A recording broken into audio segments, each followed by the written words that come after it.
Greetings, everyone. We are live. I'll give it a few seconds for the viewers to populate. I know there's already a few of you here saying hello.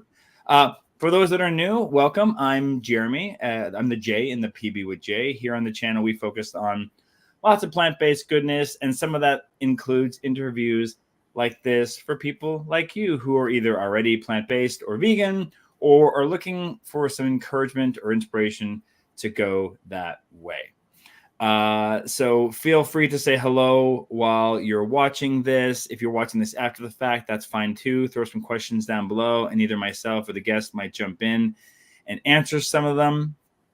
But if you have any questions during this, put a little Q in front of the question, because it just helps us pick it out.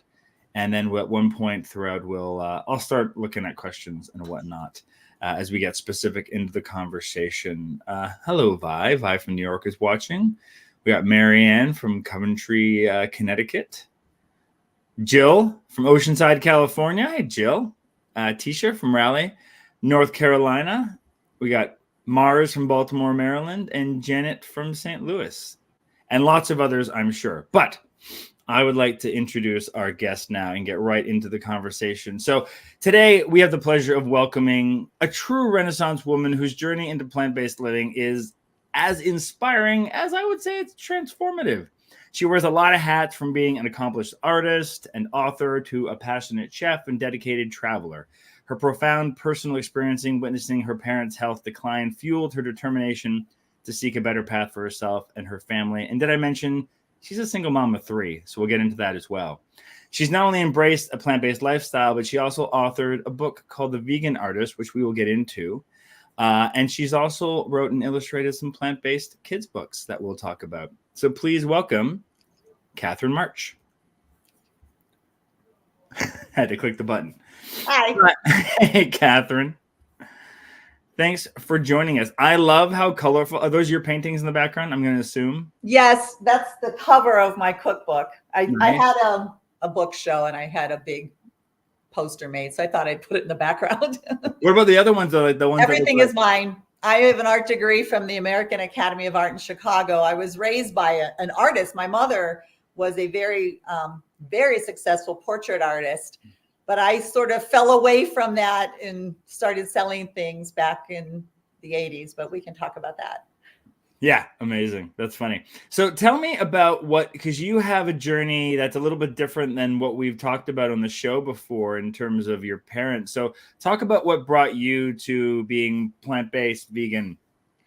So I have always been fascinated with nutrition and pretty much cognizant of what it is I eat. My mother was a thin woman. So was my dad. My mother was funny because I think she had 8 children. I'm the oldest of 8.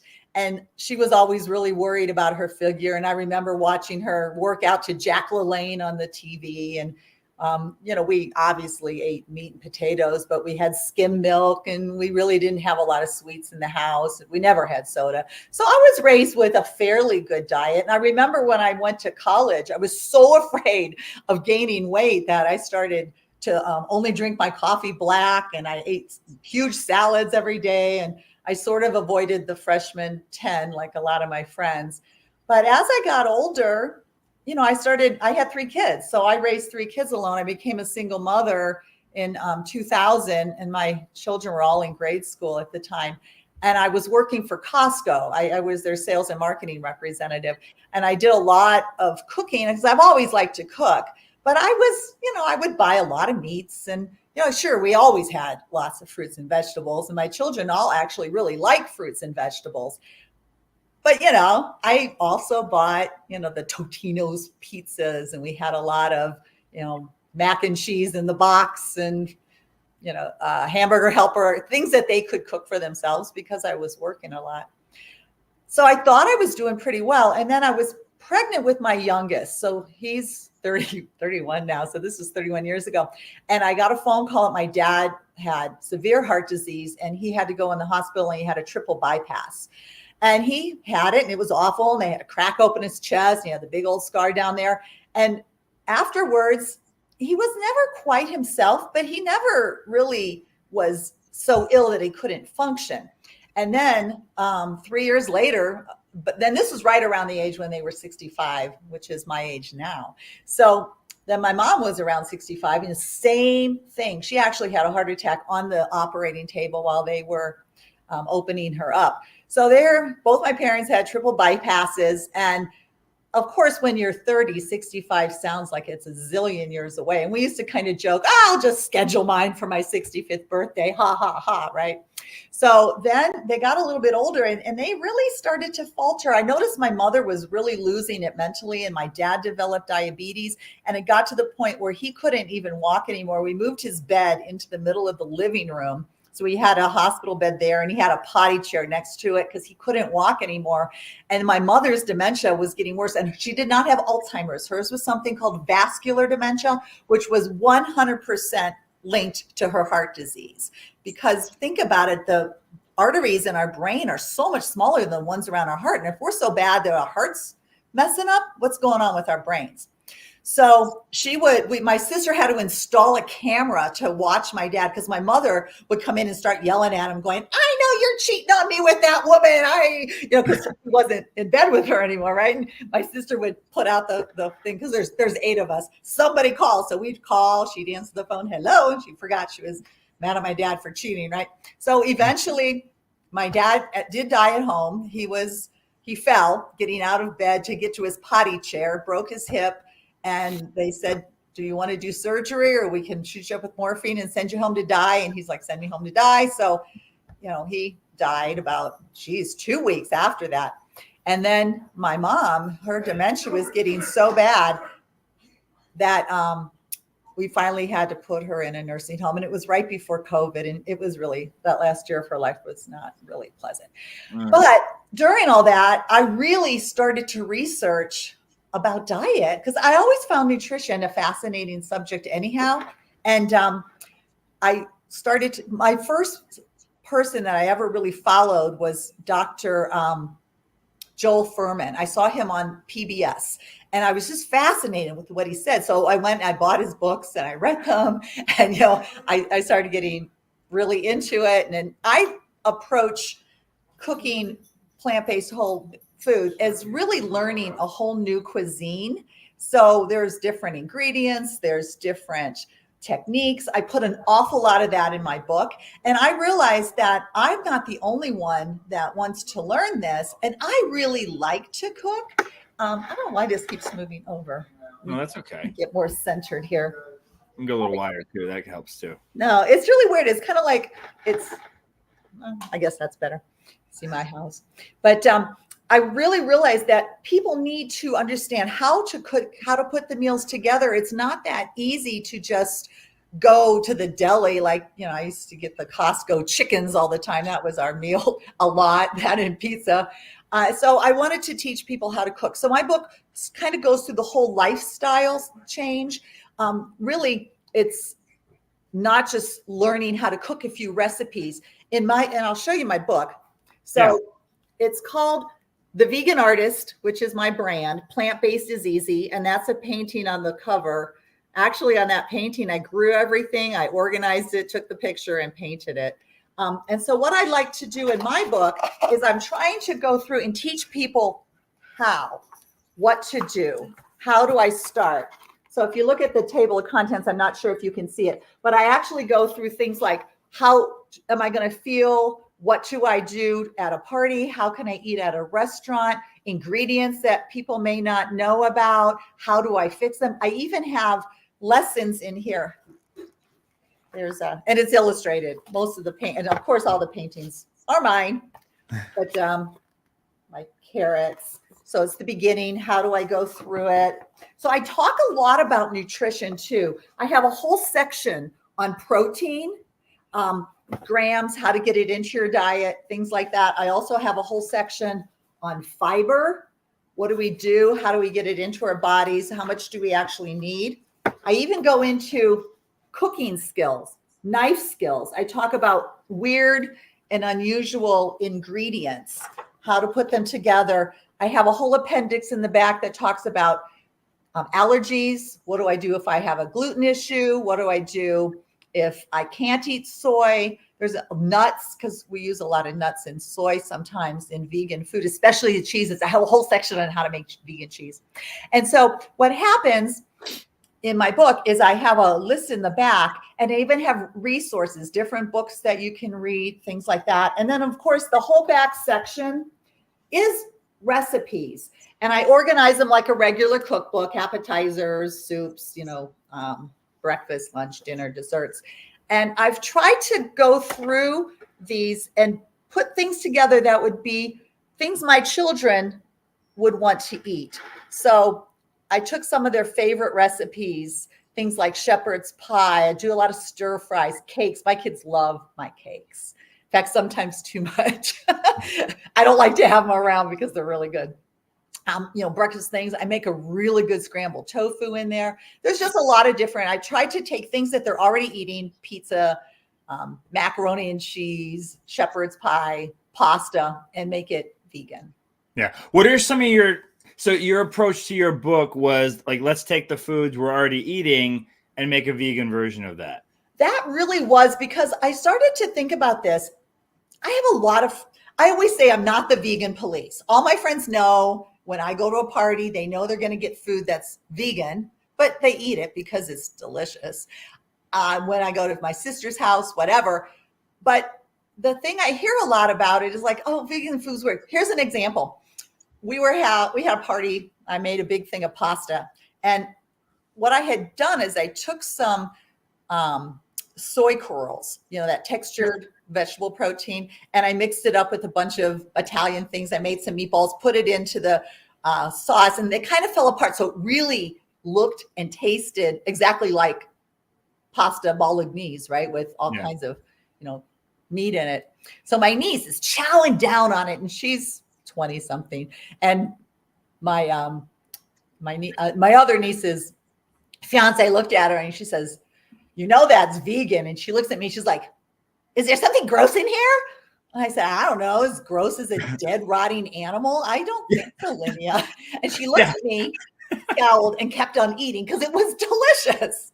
So it is kind of funny. People don't always know what to expect, and they think vegan food is weird. So I try to make food that you would normally eat more accessible and plant-based. Yeah. And I always find that when I bring stuff to places that are not just full of plant-based or vegan people, I always have to bring like triple, because everyone wants to try it or sample it. And then by the time you go to get your meal, it's all gone. It's like, thanks for sampling we used to joke about that, my wife and I, when I'd go to we go on an office party and they'd order pizza for everyone. And everyone would just grab like a slice of the vegan pizza. And I say, well, wait a minute, that's our dinner. You're having it as like your cleanser between your meat pizzas. Please don't touch the vegan pizza. Or let me go first at least. Right? I have had that happen, yes. So I always make sure I bring my own food to a party, because I also, as much as I want people to like my vegan food, and when they try it, they do like it, I want to I don't want to impose on them and make them think they have to cook special for me. Although a lot of my friends have just started adopting a lot. I make this really, really good black bean brownies. People love it. And we've, in my cookbook, it has whole wheat flour, but another friend of mine who's gluten-free has figured out how to make it gluten-free. And we just do oat flour. Yeah. It works really, really well. That's always gone. And Mary makes it for every party now, even though she's not vegan at all. So I have had a lot of them adopt my recipes as their go-to recipes.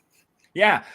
Just because you brought it up, I think it's an interesting topic. And I know it's something that I get a lot of questions about from people. The idea of like how to, eat vegan or plant-based with, omnivores, and non-vegans. And you've already kind of talked about a little bit how you bring your own food. One thing I always say is like, if I'm going to a party or an event, I'm like, I just preload. I just eat a meal before, or at least a large snack. And I just assume I'm going to be eating French fries or like cut up cucumbers.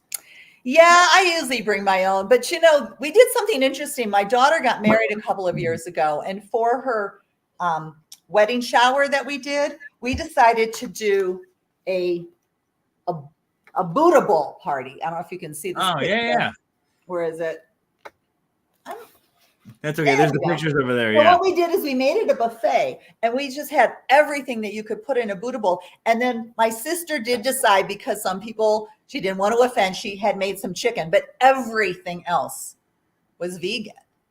And I have a whole section about Buddha bowls and sheet pan meals. I'm trying to make it easy because I was a single mother. I raised 3 kids by myself. My ex-husband was kind of out of the picture. And I worked for Costco, and I would get home and, I had to have food on the table. So we did a lot of fast meals. And so when I was veganizing everything, I wanted to do things that my children would like. And I wanted to make it easy for people that were like me and had to get dinner on the table quickly and wanted to get something nutritious. So my book is really geared to people that want to learn how to be a vegan cook. And I know the recipes work. I was at a seminar last October here in Denver, and it was something called the Reducitarian Summit. I don't know if people are familiar with that, but there was a Canadian man. He was a vegan chef from Canada, and he bought one of my books, and he got home and he liked it so much. And he said the recipes were so good. He ordered 4 books for Christmas with all of his friends. Well, we just had Candace, who's watching, just said they just ordered one. So you've already got. Yay. Yeah. What? I had a question in there and then I lost it. So you keep going. Oh, I did want to tell your audience. Yeah. That's what I was saying. How do you? You can go to Amazon, but if you want to get the best price, go to my website, theveganartist.com. And if Candace didn't do that, and she can cancel that order and go back, I have a coupon code just for your audience. It's PB with J10, and that gives you 10% off the cookbook. I'm just gonna throw it up on the screen there, and the link is down in the description below. Yes. Already for the website that Catherine just mentioned. Yeah, so it's easy. Theveganartist.com. Yeah. So check that out, and we'll give another plug at the end of it. So, what brought you to food? Actually, this is a funny story. You'll like this. All right. So I mentioned before that I'm the oldest of 8 children. My mother was an artist. My mother, bless her heart, was so not a homemaker. All she wanted to do was paint.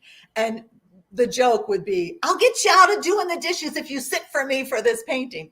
So none of us really learned how to cook. She was a terrible cook. My mother didn't like to cook. She couldn't sew. I mean, all the things that you think of a stay-at-home domestic mother in the 70s, my mother, no, she didn't do. So one day, and this is a true story, I upstairs and I smell this delicious smell. It's like, what is that? I think it's a homemade cookie. I've never had one in my life. I was like 16, 17 years old. I come running down the stairs, and here's my mother. She's got her cookbook out. She's making pizza dough, but she also has a copy of Better Homes and Garden. And in the pictures were all of these little gingerbread houses that somebody had made and put on the wall as decoration, right? So she's using this cookie dough recipe and she's rolling them out. We're like, and my sister Chris came down with me. So she and I remember this story vividly. And we're like, oh my God, Mom, you're making cookies. And she says, don't touch them. They're not for you. I'm going to make these gingerbread houses. I'm going to shellac them and I'm going to hang them on the wall. Or like, seriously, Mom, you've never made a cookie in your life. And now we can't even eat them. So my sister Chris and I, we took one look at each other. We went to the kitchen, found a cookbook. We made cookies. And then that was the end. And then I started learning to cook because I thought, this isn't that hard. I like it. My mother, that's not her, never was her thing. So when I was in art school, I had gone to the University of Illinois for 2 years, and then I realized I wasn't getting much of an education in what I really needed to do. So my mother, being an artist, said, come home. We're going to go to the American Academy of Art. You're going to go to art school. So I moved back home. And then my mother just said, you can do the cooking. So I would come home every night after going to school all day, and I would make dinner. And then she would get really mad if I didn't follow a recipe. And I would be like, well, I think I can do better. And so I was always improvising.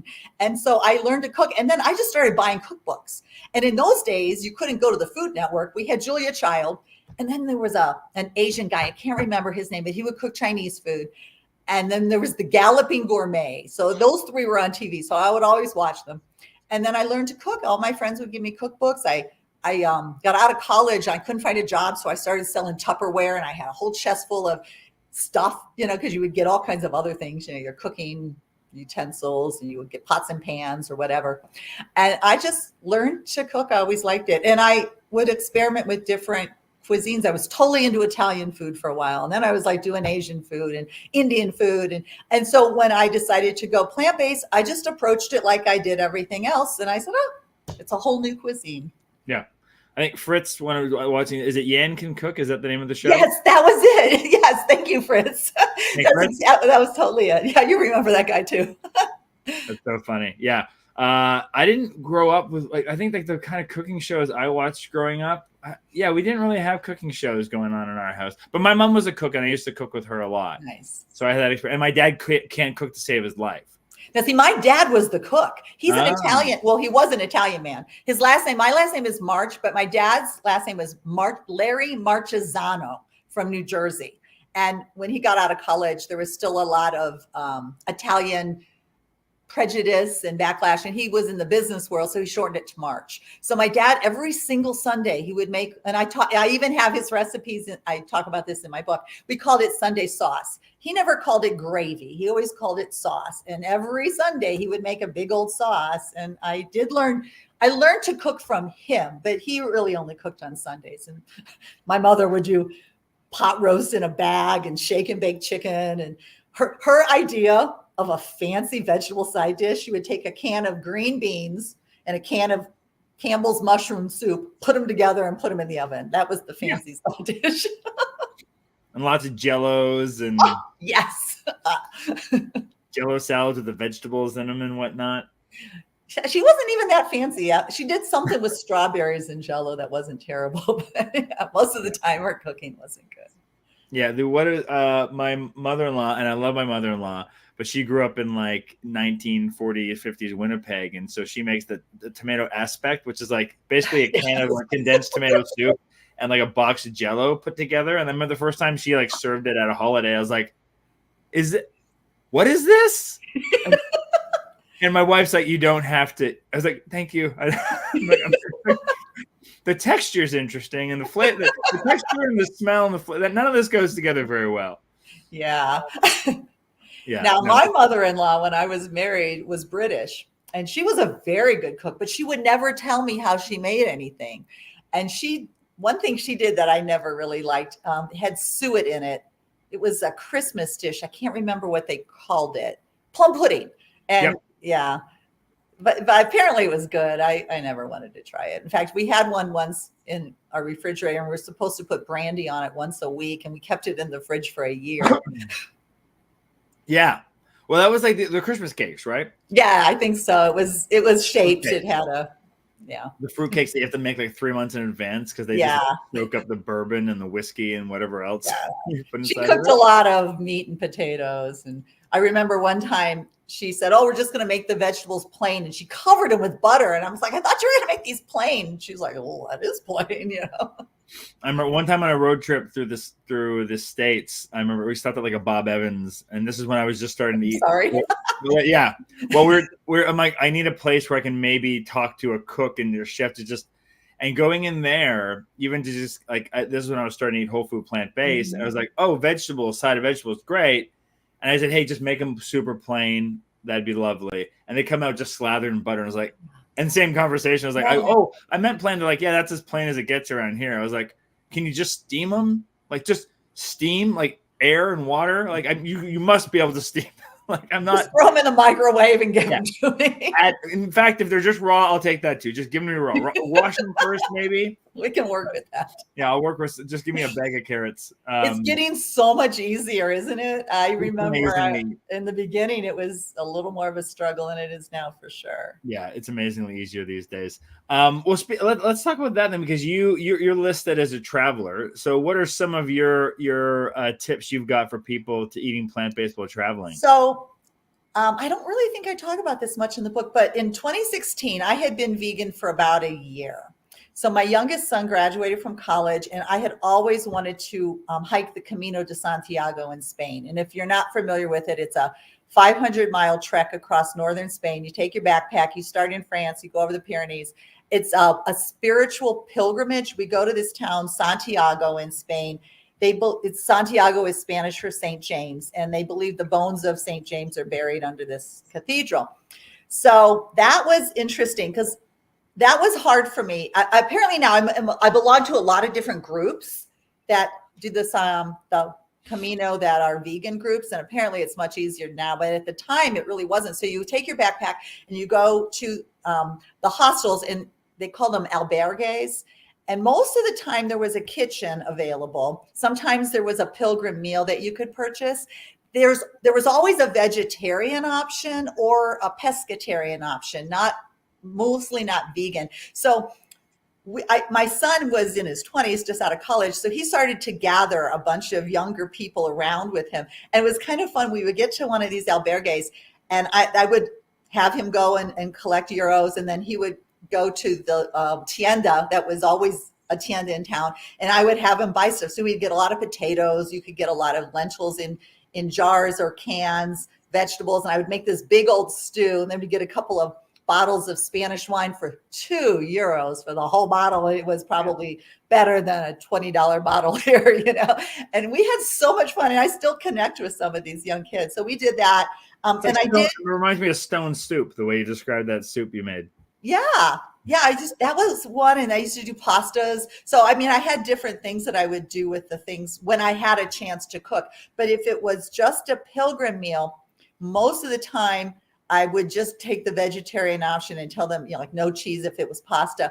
Or I did eat eggs while I was there, because in Spain they have this ubiquitous dish. It's called a tortilla patata. It's basically a potato quiche. Really more like a frittata. They didn't put a crust on them.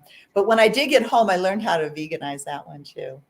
Nice. Can you, just for those listening that might not know, can you explain what a pilgrim meal is? So what the pilgrim meal was, when you walk the Camino, we were called peregrinos, which is Spanish for pilgrim, because it was a pilgrimage. People walk this for all reasons, some for very religious reasons, some for just the fun of it, some to find themselves, more of a spiritual, introspective journey. So we were referred to as pilgrims. So when you got into the town, most of the restaurants would offer a pilgrim meal, and it was usually €8 or €10 for a full big course meal. And then a lot of the albergues would have a meal that the pilgrims, and when they had them in the albergue, it was really good to take advantage of it, because that's when you meet people. It was just the most fascinating. Anybody that's ever considered walking the Camino, do it. Nice. Oh, and on my website, I have a lot of paintings and prints that are available, and I have a whole section of paintings that I did after I got back from the Camino. And did you do that based on memory or based on photographs? Oh, I liked photographs. I changed things to suit it, but photographs are good reference. I think of them as reference material. And when I'm doing illustrations for my children's books, I use a lot of references, even though I change things around. Yeah. And so what about other tips for plant-based while traveling, like when you're not doing some fancy? It's getting so much easier, Jeremy. Yeah. I have found pretty much, if you're going to Europe, I did an Ireland, Scotland trip. It was right before COVID. It was 2019. Great Britain is the most vegan friendly place I have ever been. Every single pub in Scotland had a vegan menu. You can ask for it. When I was in Portugal, after I tried to do another Camino, I was doing the Portuguese way, and I ended up twisting my ankle and I couldn't finish it. But I was in Porto for a few days by myself. I couldn't believe how many vegan restaurants were. There's a wonderful app called Happy Cow. Yep. If you're not familiar with it, download it, because that'll tell you vegan restaurants. You can look at restaurants that have vegan options too. So it doesn't just only give you vegans, because sometimes, I've been down in Texas, and you're lucky if you can get a salad where they take the cheese off and give you French fries that weren't like cooked in pork. Right. And Happy Cow too, the good thing that's really, really great is it's mostly user generated. Yeah. So the reviews are written by people like us. And there's also like photographs by people who are actually eating the meals, not like a dressed up, gorgeous Instagram worthy photo. It's the actual meal they were served. Yes. In a lot of cases. So I love Happy Cow. I've used it so much. Yeah. And so for those of you that do actually use Happy Cow, really use it. Like, leave your own reviews. And especially if you find a place that's not there on it already, add it, because it's so helpful for other people that are traveling and whatnot. And it's international. I used it in Portugal. It saved our lives in Japan. Yeah. Because it was when did we go? About 8 years ago. And it was, Japan's tricky because in Japan, they don't really understand vegetarian or vegan. They think that you still eat fish, and they don't understand. It's complicated. So even when you get a vegan meal, sometimes they add fish to it to make it special for you because you're a traveler and you're like, well, now I can't eat it. And they're like, but no meat. You said no meat. And it's like, oh, that's not what thank you. No animals. Yeah, well, that's no animales. I've been in Spain a few times. Yeah, one I have found for me, and I used to be a little more flexible, and I've gotten to the point where I'm pretty much I'm done with fish and shellfish. But if I'm someplace and the only option I have, I will occasionally eat some fish or shellfish if I have to when I'm traveling. But that's pretty much an exception. I was in Portugal 2021. With a girlfriend, and we were going to walk the Camino to the Portuguese way. And we stayed with this family. Oh, it was such a wonderful Airbnb. And she cooked for me. But at night, they have in Portugal, sardines is like their national food. But they're big. I mean, we think of these little sardines. These things were big. And they grilled them out there. And I didn't want to be rude. So I did, have some of their sardines. But most of the time, I'm pretty able to stick to veganism. Yeah, especially these days, I find even we just got back, and we're going to be doing a video on it in the upcoming weeks. We just got back from Disney World. And, while they're not always the healthiest option, no, there's stuff to eat. But even in some cases, if you want to do like the sit-down meals there and you want to pay a little extra, especially the last time we went, we had a really great experience at Disney. And this time was pretty good too. But especially any of those sit-down restaurants, the chef will come out and talk to you. Oh, nice. Like their customer service is pretty on point there. Yeah. And they were really good about every restaurant we went to. They asked if we had any dietary, if we had any challenges, and they put enough effort into making it as special as they could for us. So, and California is a much more vegan friendly state. I lived in California for 10 and a half years, and I go back. I noticed there was somebody there from Oceanside. We had gone to Oceanside last year for a wedding, and I had no problem finding things to eat. That's just it. And any major city is going to have lots of options. It gets harder when you live in a food desert or in middle America or Texas. Yeah, but even then, so you mentioned this to me before we were chatting before we started up, and I thought it was fascinating. So you mentioned working at Costco, but you also told me that you worked at Weight Watchers.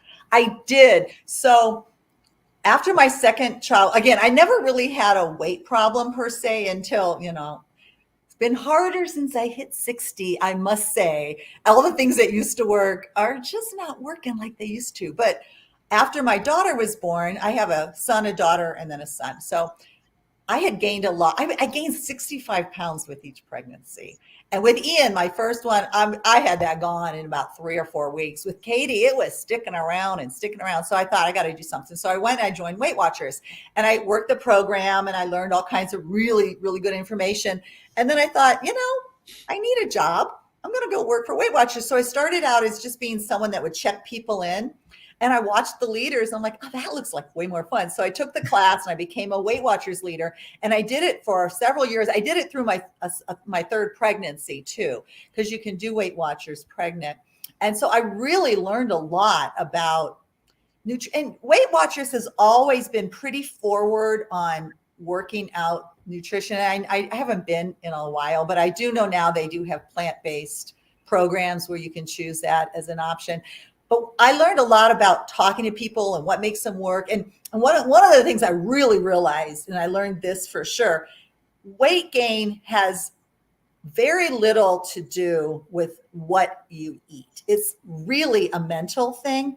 I remember there were 2 sisters, and they were hugely obese, like 300, 350, 400 pounds. I had to get the special scale to weigh them in. And both of them had been sexually abused. And so much of their weight they found that if they were big fat girls, it was easier to not, have a guy look at them because that was their trauma. So many times our weight that we carry is a lot to do with how we think about ourselves. And that was a big part of being a Weight Watchers leader. We addressed that quite a bit.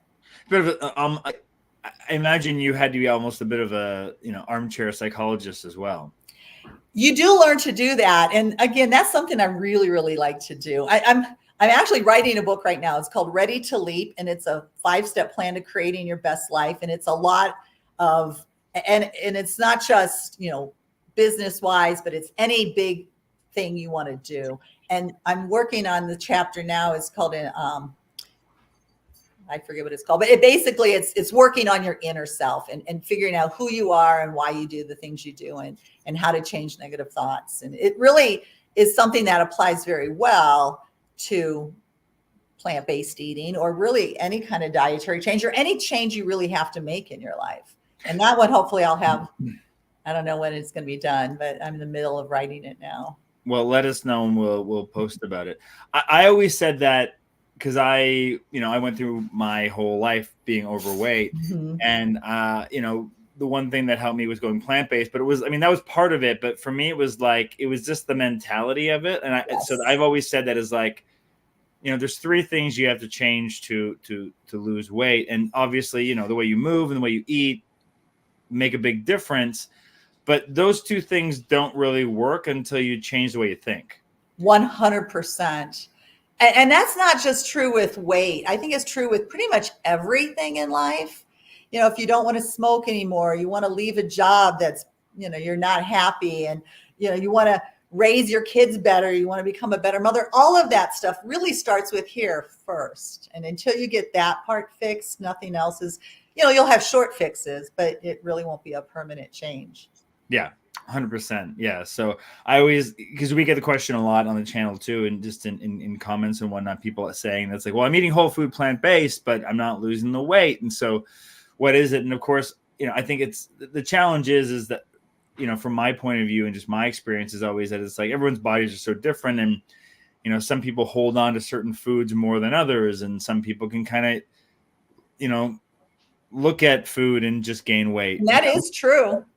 I was one of those people. I had some of my girlfriends from college who used to do this progressive dinner. So we would take turns having dinner at each other's house. And I'll never forget the night. I was in my 20s.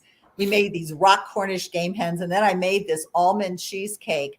And the three of us sat up it took us 6 hours of talking and drinking wine, but we ate that whole cheesecake in one night. And I didn't wake up the next day fat or bloated. It didn't even, but it just changed. Your body changes after children. Women we do change after we've given birth, and it makes it a little more difficult. And I noticed as each decade would go, I would be at my base point where I felt good was always a little bit higher. Yeah. Well, we're also, I think, one thing I read, and I can't remember, was in like Dr. Michael Greger's book or one of those guys, but they talked about the fact that, our brains are programmed, not our brains, but like we have this muscle memory of a certain number of bites for each meal. And if we don't get those bites, we just psychologically don't feel full, right? It's so true. The idea of hacking that is by eating more less nutrient dense foods, right? So that way you're still getting the same number of bites, but you're eating less calories along with it. Yes. Is one trick. But I often find, for a lot of people, movement's a big thing that's in the equation. And when I say movement, I don't mean you have to like get up and do a giant HIIT routine, or you have to, run a 5-minute mile. Even just getting up and, walking around the house more than you normally would, or just around the block can make Jeremy, there was a study, I can't remember where, but it's been a long time, because I think I used to talk about this when I worked for Weight Watchers. They took 2 groups of people that were naturally thin and people that were naturally heavy and had a hard time with it. And they put them in different rooms with video cameras, and both groups were given meals that were 1,000 calories a day more than they were used to, right? And they were told, do not exercise. But what they noticed, the people who were thin, they gained a little bit of weight, but not that much. The people that were tendency to obesity gained a lot. But what they found was interesting as they watched these people, the people that were thin were constantly, moving. They'd get up, they'd sit down. When they watched TV, they would fold clothes. And the people that had a tendency towards obesity would just sit there. And what they surmised from this is even small movements burn calories, and it also helps rev up your metabolism. So you don't just lose the weight from the movements that you do right there, but there becomes a residual effect of your body's higher metabolism because you're moving more, that it actually has that afterburn effect. It was fascinating. And I have found that to be very, very true. Yeah, I think just find any way you can to just break up your day and add movement into it makes a big difference. Like when I'm working from home, I always take the dog for a walk before I have my lunch. And I find that just revs up my metabolism a little bit more too. Gives me a break from, usually sitting at my laptop for some various form of work. It's challenging. Yes. We don't have that world that we used to have where we actually had to do physical things to make our food or build our homes or whatever. So it's like the world's become convenient. So we have to force the word exercise is a pretty new word in the history of the human language because we just used to get that by being alive. And exercise is good, but if you do 1 hour of exercise and then you sit in front of a computer and you do nothing else for the whole day, it really doesn't have as much benefits as what you just said, getting up and moving around periodically through the day, because it gets your blood flowing. And they're talking now, sitting is the new cigarettes. And I work at home too. And I've been in front of a computer. After I did Costco, I ended up working in the insurance business, and I owned an insurance agency for 15 years. And you're just sitting there on the phone or in front. And I used to have one of these big exercise balls, and I can't really do it here because the way I'm set up is just not conducive to it. But I sat on that thing for years, and your body is just kind of moving a little bit, keeping it steady. And it really worked my core. And apparently they say that if you sit on a ball like that, it adds like 200 or 300 calories of burn a day, which is a lot over a long term. Yeah. And those are the kind of things that are easy to pick up. You can get them on Amazon and whatnot. And people, it was such a people would come in and they'd see me sitting on this big ball, and it was always, I got a lot of people just walking into the office asking me about that. I love that tip. So there's a couple comments or questions that I just started here that I thought I would throw up. First of all, it's Kimberly's birthday. Happy birthday. Happy birthday to Kimberly. Thank you for joining us on our live on your birthday. Very lovely of you. I am going to say your name wrong, so I apologize in advance. Bettridge, maybe? You can make fun of me how badly I got it wrong. So the question, and I'll let you answer this first, Catherine. Do you ever stay up too late, that you end up hungry and needing to eat something before you go to bed? No. And let me tell you why. I've changed my whole, again, this is a mindset. I personally find that if I make myself clear, hard and fast rules, I am much better at following what I'm supposed to do. I have really been practicing probably over the last pretty much by the time of the pandemic, because I work at home, so it's easier to do it. But I practice, I don't want to call it intermittent fasting, but sort of timed eating. Yep. I always, for as long as I can remember, would do a 12 hours. I would never eat after 7. It was just my hard and fast rule. But now I pretty much eat in an 8 to 10 hour window. So I usually don't eat until about 8 or 9 in the morning. And I'm almost always have dinner done by 5:30.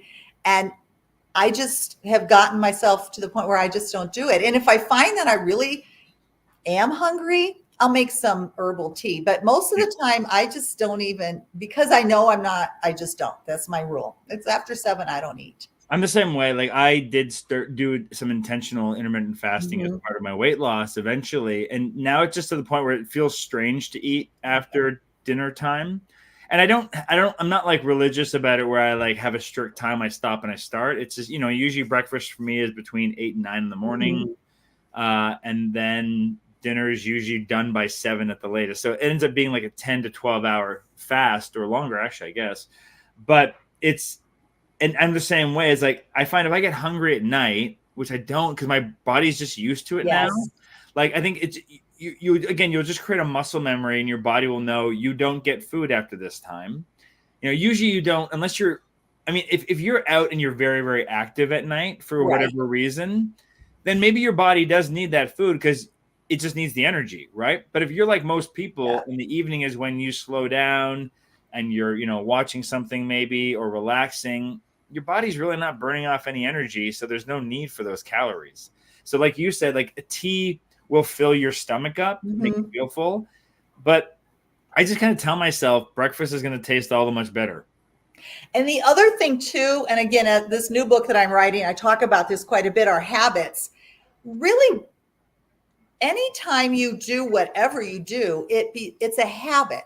So if you're somebody that feels like you have to eat late at night, it's a habit that you are starting to do. I remember when I was younger and trying to lose that weight after my daughter was born with Weight Watchers, there was another girl in my neighborhood, and she says, yeah, when I get hungry, I just go to bed and I pull out a book and I read. And I've done that too, where you just want to, but the habit of watching TV and eating popcorn, once you stop it, it's just, you form a new habit. So much of what we do in this life is really a habit. And you got to give yourself, like they say, it takes at least 30 days to establish a new habit. Absolutely. You can't, don't assume after a week it doesn't work and give up on it. And give yourself grace. I mean, if I'm at a party and it does, dinner doesn't start till 7, I'm not going to say, oh, I don't need it, it's after 7. I mean, or like I said, when I was on vacation and the only other options, were fish, I wasn't going to, beat myself up and say, oh my God, I've broken my veganism. I think that it's a journey, and there's always going to be a few obstacles along the way. And as long as if you fall off the wagon, I don't really drink much anymore. I found that for me, I think it's because I'm over 60 now, but if I have a glass of wine, any time, like around 6 or 7, even, I just don't sleep. So I just kind of stopped, and I don't really miss it anymore. I really did in the beginning. And it's not like I won't. If I'm out to dinner with friends and everybody's ordering a glass of wine, I might go ahead and have one. But a lot of times now I don't, because I just know how it affects me. And I think it's a habit. And, that's just how habits are. Yeah.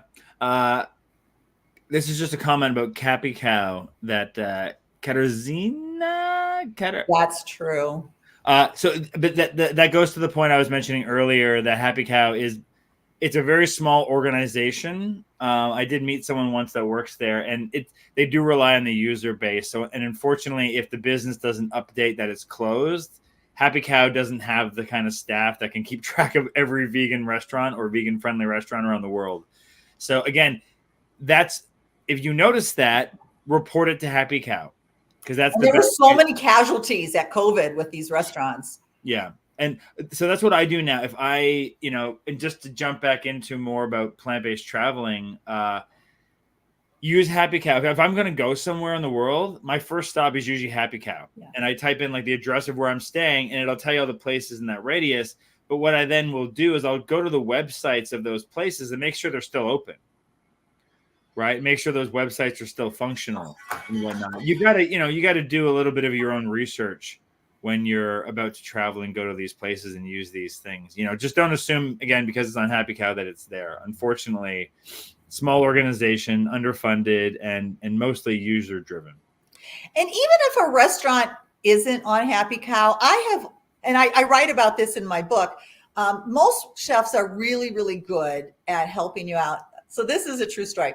I had become vegan, and I went on a work trip. It was a life insurance trip, and I took my oldest son. We went down to Scottsdale. We got to go to some baseball games and spring training, but it was my first time that I was traveling as a vegan. So we're in this restaurant and we're all eating together as a group, and it was an Italian restaurant.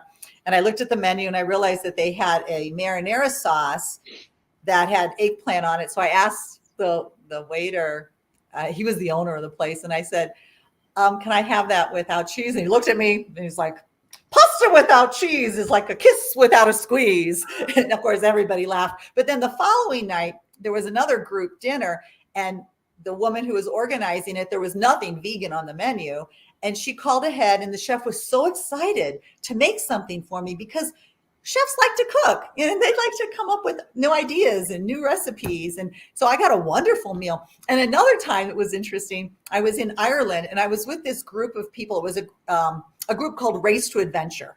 And there were 200 people in this group. And what we were doing is every day we would do this little race. It was either a 5K or to a 12K. And there were 3 groups. There were the serious, marathoners.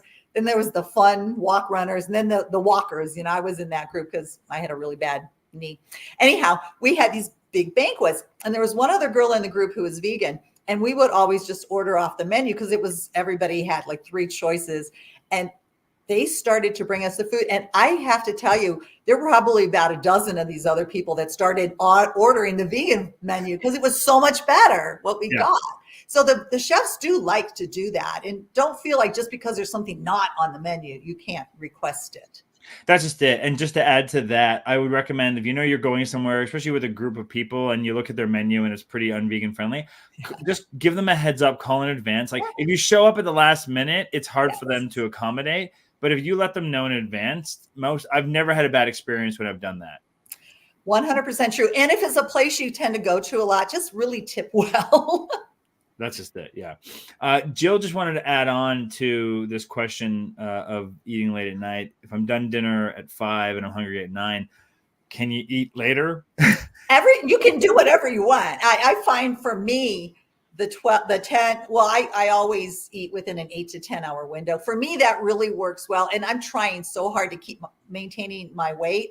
So I'm trying all the little tricks. But if you're hungry at night, everybody's different. Yeah, you got to listen to your body.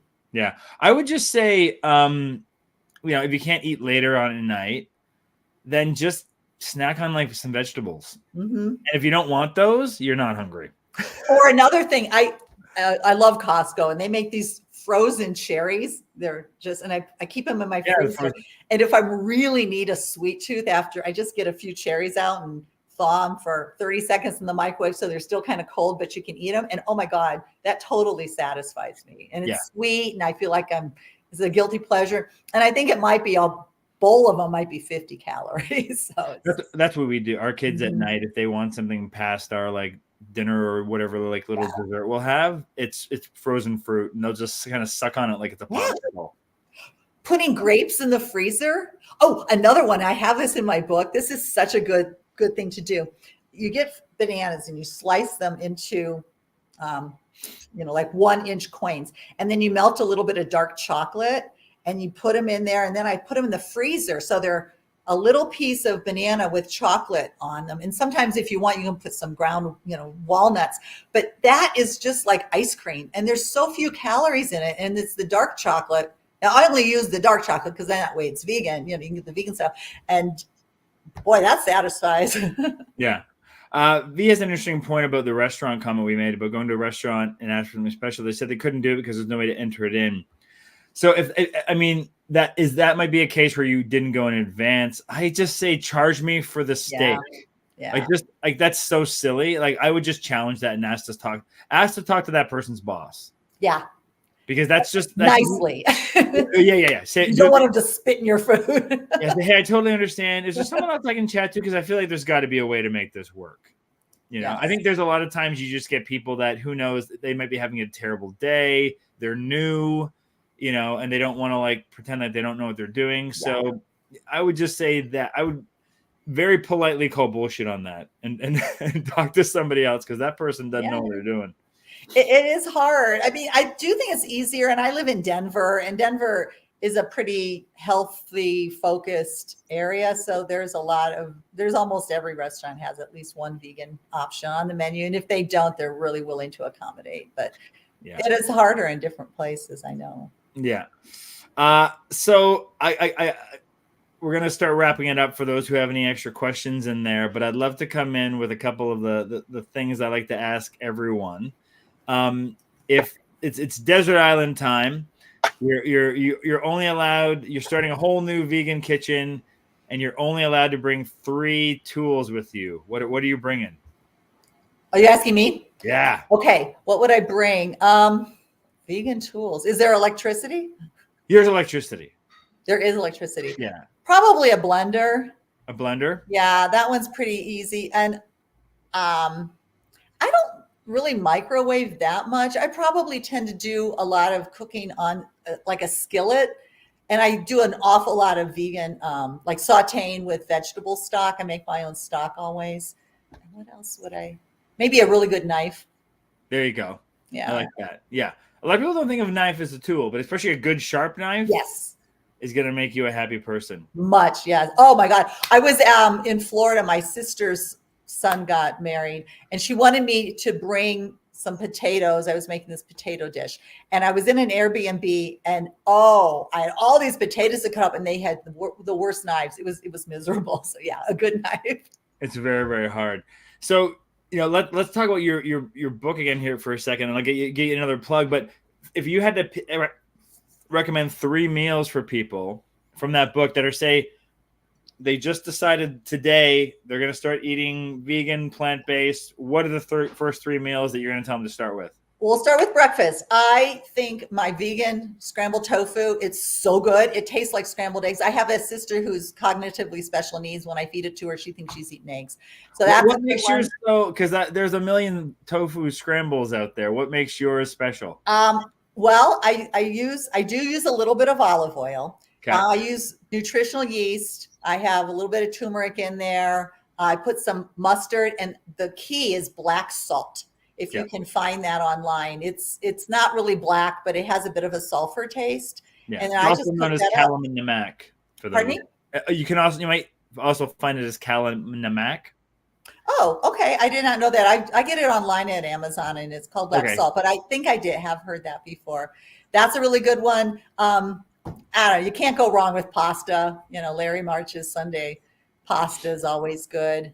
Oh, and my cakes. I make some really good cakes. My black bean brownies are awesome. And the birthday cake, I make that with a can of pears and a can of coconut milk. And I put some flax in there. It's so good. It's moist, and instead of vanilla, you can put lemon juice in it if you want it to be lemony. I make that one a lot. I like this. So you're going to send me a copy of your book, and yes, this is the book. And can I tell you about my 2 children's books real fast? Yeah. I'm just going to apologize in advance that if we end up reviewing it, I apologize for whatever my kids say or don't say. That's all right. No, that's good. So this one was my first children's book. It's called Plant Powered Polly Goes to the Farm. It's about a little girl that goes to the farm. She falls in love with the animals and she decides not to eat them anymore. And what does her family do? So this one, I do an awful lot of fairs in the summer, the farmers market and different art festivals. And I cannot believe how many of these books I've sold to non-vegan parents. They really like, because the illustrations are fun. And this one is my latest book. Technically, it's released on March 30th. And I'm having a big book release party here in Colorado. But if you go to my website and you order it, I do have some of the prints. I'll send them out before March 30th. But this is about a little dog who cannot be contained. You get him from the, let me see a fun picture. That sounds like my dog. Yeah. Oh, this dog can get out of anything. So it's a true story about Benny the escape artist. And that one just got released.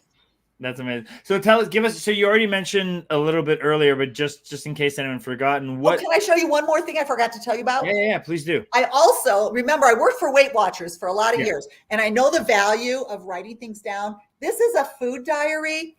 This one's on Amazon, and it's the same price on Amazon as it is on my website, but it's a really good place to write everything down. I have some recipes. It's sort of a companion to my cookbook, but a lot of people buy it standalone. This is my biggest selling book on Amazon. Oh, wow.